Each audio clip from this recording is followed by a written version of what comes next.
제가 청년부를 담당하면서 또 이제 새롭게 신앙생활을 시작하고 우리 평강교회에 이제 오는 이 청년들을 제가 이제 만나게 됩니다. 이제 그렇게 새롭게 이제 저희 교회에 오는 이 청년들에게 똑같이 묻는 질문이 있습니다. 어떻게 또 왜 교회에 오게 되었습니까? 이런 질문을 했을 때 많은 다양한 대답들이 있습니다. 어떤 청년은 코로나 이후 외로워서 친구를 만나기 위해서 교제를 하기 위해서 청년부에 왔습니다. 이렇게 대답하는 솔직하게 대답하는 청년도 있습니다. 그리고 또 어떤 청년은 교회는 처음 와보지만 그 교회에 대한 이미지와 분위기가 참 좋아서 오게 되었습니다라는 청년도 있고, 또 어떤 청년은 정답이죠. 하나님께 예배하기 위해서 왔습니다라는 청년도 있습니다. 또 어떤 청년은 가기 싫은데 부모님이 강제로 다니게 해서 왔습니다. 이런 또 솔직한 청년들도 있습니다. 이 하나님을 따르는 것에는 각 사람마다 다양한 이유가 있습니다. 너무나 다양한 질문 같지만 오늘 이 시간, 나는 왜 교회에 다니는가? 나는 왜 이 자리에서 하나님께 예배를 드리는가? 스스로 질문해 보는 시간이 되었으면 좋겠습니다. 오늘 본문 이 당시에도 이 예수님 주변에는 예수님뿐만 아니라 수많은 사람들이 벌떼와 같이 예수님 주변 가까이로 몰려들었습니다. 예수님은 그동안 사역을 하시면서 수많은 병자들을 고치시고 또 귀신을 쫓으시는 기적을 베푸셨습니다. 오병이어로 수천 명의 사람을 먹이셨고, 또 마가복음 8장이죠. 앞부분에 또다시 떡 7개와 물고기 생선 2마리로 수천 명의 사람들을 먹이셨습니다. 예수님 주변에 구름대와 같이 이 사람들이 몰려들었는데, 이 사람들은 저분 예수님을 따라다니면 뭔가 나에게 유익이 있겠구나라고 생각을 하고 예수님을 따라다녔습니다. 그러나 예수님은 사람들이 생각하지 못한 다른 계획이 있으셨고, 그 십자가를 향하여 묵묵히 그 걸음을 향하여 나아가고 계셨다라는 것입니다. 그러므로 십자가에 예수님께서 죽으시기 전에 특별히 시간을 내어서 예수님께서 십자가에 못 박혀 돌아가신 이후 이 세계를 향하여 복음을 전하게 될 이 제자들을 따로 부르시고 또 그들에게 따로 준비시키시는 장면이 바로 오늘 장면입니다.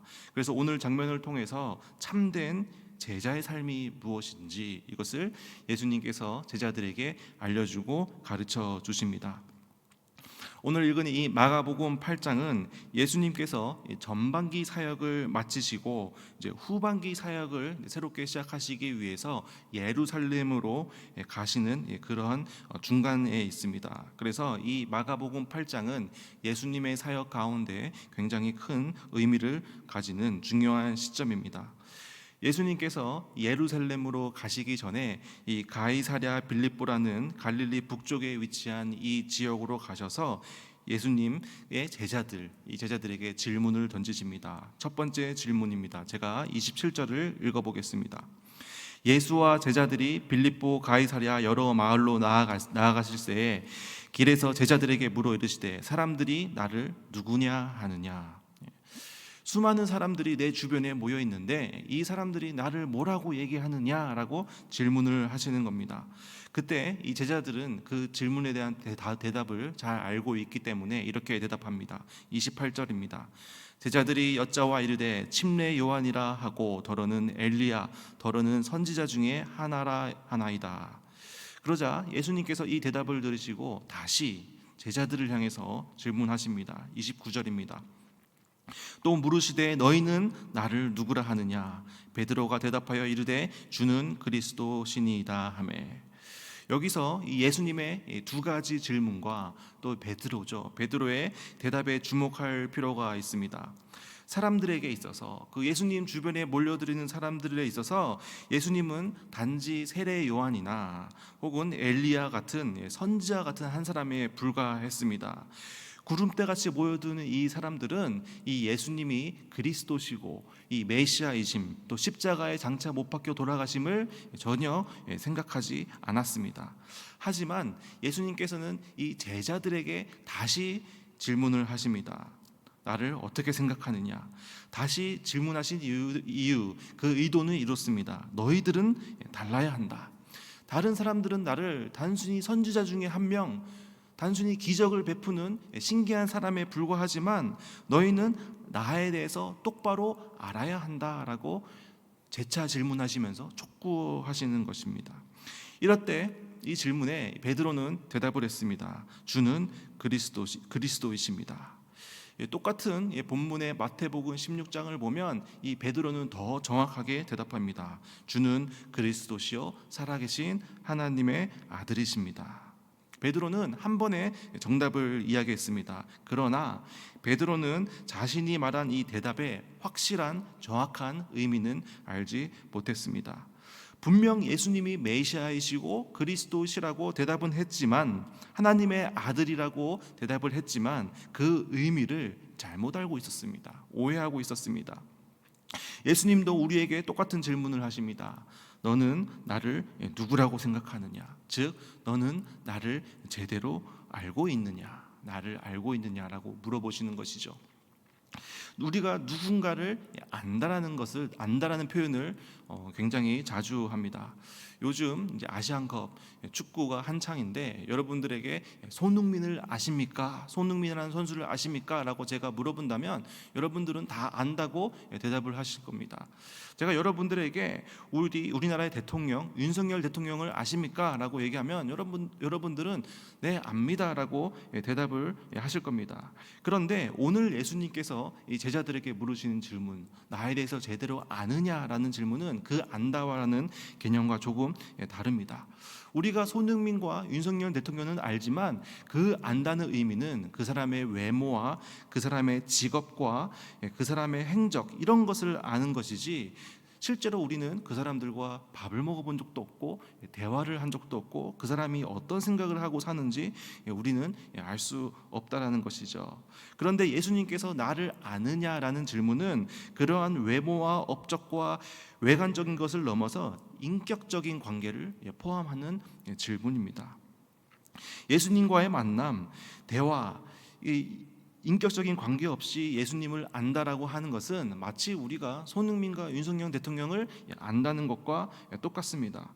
그래서 우리는 이 예수님을 인격적으로 알아야 합니다. 예수님께서 우리에게 너는 나를 아느냐라고 질문을 하신다면, 네, 예수님, 저는 예수님을 압니다. 예수님을 어제도 만났고 지금 예수님과 함께 살고 있고 지금 이 순간에도 예수님을 만나고 있습니다. 그러니까 저는 당연히 예수님을 알지요. 이렇게 우리는 대답을 해야 한다는 것입니다. 매일같이 친밀한 예수님과의 교제와 예수님과의 대화로 더욱 예수님을 깊게 알아가시는 여러분들 되시기를 축복합니다. 베드로의 신앙 고백을 들으신 예수님은 비로소 이 메시아의 역할, 앞으로 예수님께서 어떤 길을 가게 되시는지를 알려주십니다. 31절에서 예수님께서 말씀해 주십니다. 인자가 많은 고난을 받고 장로들과 대제사장들과 서기관들에게 버림받아 죽임을 당하고 사흘 만에 살아나야 할 것을 비로소 그들에게 가르치시되, 예수님께서 제자들에게 말씀하시는 거죠. 나는 사람들에게 핍박을 받고 버림을 받고 죽임을 당하고 사흘 만에 다시 부활할 것이다 라는 십자가의 사역을 제자들에게 말씀해 주십니다. 다른 사람들은 예수님이 메시아인지 확신하지 못하고 있을 때 제자들은 베드로를 대표해서 예수님을 그리스도라고 고백했습니다. 바로 이 순간까지 예수님은 제자들을 향하여 병자를 고치시고 귀신을 쫓아내시고 기적을 일으키시고 수많은 사람들을 2번이나 먹이시고 갈릴리 바다의 광풍을 잠재우시고 무리를 거르셨습니다. 이러한 모든 제자들과의 경험을 통해서 제자들은 예수님이 메시아이심을, 하나님의 아들이심을 확실하게 알았습니다. 그러나 아주 심각한 문제가 있는데 바로 이 메시아가 무엇을 하시는 분인지는 제자들이 몰랐다라는 것입니다. 그래서 제자들은 어떻게 예수님을 오해했냐면, 우리가 이 하나님의 아들이신, 우리가 직접 경험하고 본 이 예수님을 따라다닌다면 언젠간 예수님이 이 세상의 왕이 될 것이고 우리는 예수님의 좌편과 우편에 앉아서 우리가 이 세상의 권세를 누릴 수 있을 것이다 라고 이렇게 예수님을 잘못 오해했다라는 것입니다. 바로 이 점 때문에 예수님께서는 메시아, 하나님의 아들 그리스도의 길이 진정한 길이 무엇인지 가르쳐 주시고 알려 주십니다. 제자들이 기대하는 것과 달리 예수님은 세상의 영광을 위해서 오신 분이 아니라 오히려 우리의 죄 때문에 죽으셔야 하고 또 부활하셔야 한다고 분명하게 말씀하십니다. 이 말을 들은 제자들은 굉장히 어색하고 불편했습니다. 그래서 32절을 보니까 이 베드로의 태도가 이렇게 나옵니다. 드러내놓고 이 말씀을 하시니 베드로가 예수를 붙잡고 항변하매. 이 항변하매라는 이 말을 뜻을 직설적으로 풀면 이런 뜻이 됩니다. 예수님께서 그런 식으로 말씀하시면 저의 계획과 저의 야망은 무너지게 됩니다. 저를 위해서라도 예수님 그렇게 죽으시면 안 됩니다. 예수님이 곧 왕이 되시면 예수님의 오른팔을 껴긴 제가 총리쯤 되어야 하는 것 아니겠습니까? 라고 예수님께 대드는 것이죠. 그때 예수님께서는 이렇게 베드로를 꾸짖으십니다. 예수께서 33절입니다. 예수께서 돌이키사 제자들을 보시며 베드로를 꾸짖어 이르시되 사탄아 내 뒤로 물러가라. 내가 하나님의 일은 생각하지 아니하고 도리어 사람의 일을 생각한도다 하시고, 예수님께서 이런 베드로를 꾸짖으십니다. 그리고 뭐라고 꾸짖으시냐면 사탄아 내 뒤로 물러가라 이렇게 꾸짖으십니다. 어떻게 예수님께서 특히 수제자인 애제자인 베드로에게 사탄아라고 이렇게 표현을 하실 수 있을까요? 이것은 너무 요즘 말로 하면 막말 아니겠습니까? 그런데 잘 생각해 보면 이 베드로는 예수님께서 왕이 되시면 사람들도 나를 우러러보는 높은 자리를 차지할 수 있다라고 예수님을 오해하고 생각하고 있었습니다. 그런데 예수님은 그런 생각이야말로 사람의 생각이고 그런 생각이야말로 바로 사탄의 생각이라고 강하게 지적하십니다. 예수님께서 공생애를 시작하시기 전에 이 사탄은 예수님께 세 가지 시험을 했습니다. 이 돌들로 떡을 만들어라. 그리고 높은 곳에서 데려간 다음에 여기서 뛰어내려라. 그리고 또 나에게 절하라. 그러면 온 세상을 너에게 주겠다. 이렇게 유혹을 했습니다. 시험을 했습니다. 이 시험들이 바로 하나님의 일이 아니라 사람의 일을 따르도록 유혹하는 시험이었습니다. 하나님의 능력을 자신의 이익과 유익을 위한 목적으로 사용하라는 그런 유혹이었습니다. 자신의 목적을 위해서 하나님을 따르게 한다는 이 생각이 바로 사탄이 주는 생각, 즉 예수님의 제자들이 가지고 있었던 생각이었습니다. 그래서 예수님께서는 이 베드로를 보고 사탄아 물러가라 라고 꾸짖으신 것입니다. 제자들은 비록 예수님을 그리스도 메시아라고 고백했지만, 그를 정말로 믿었지만 자신의 뜻을 하나님의 뜻에 복종시킨 것이 아니라 오히려 자신의 뜻을 이루기 위해서 예수님을 이용하려고 한 것입니다. 바로 그런 생각이 사람의 생각이고 사탄의 생각입니다. 바로 이러한 일들이 우리 가운데서도 계속 일어나고 있습니다. 우리는 분명 예수님을 구주로 영접했습니다. 그리고 예수님이 바로 그리스도이심을 우리는 매일같이 고백을 합니다. 하지만 하나님 뜻보다 내 뜻을 앞세울 때가 많이 있습니다. 예수님이 내 삶의 주인으로 다스리셔야 하는데 내가 내 삶의 주인이 되려고 애를 쓰면서 살아가고 있습니다. 내 삶의 주인이 아직 나인 경우입니다. 내 삶의 중요한 결정권이 아직도 나에게 있다는 것입니다. 아무런 문제가 없을 때는 우리가 예수님을 그리스도라고 주인이라고 고백하고 예배를 드리지만, 정말 결정적인 상황 가운데서는 내 뜻대로 내 마음대로 모든 것을 결정하려는 태도, 이 태도가 바로 사단의 생각, 사람의 생각이라는 것입니다. 사탄은 계속해서 하나님을 부인하고 스스로 우리 삶의 주인이 되라고 우리를 계속해서 유혹합니다. 예수님 안에 풍성한 삶이 있는데 그것을 누리지 못하도록 우리를 계속 방해한다는 것입니다.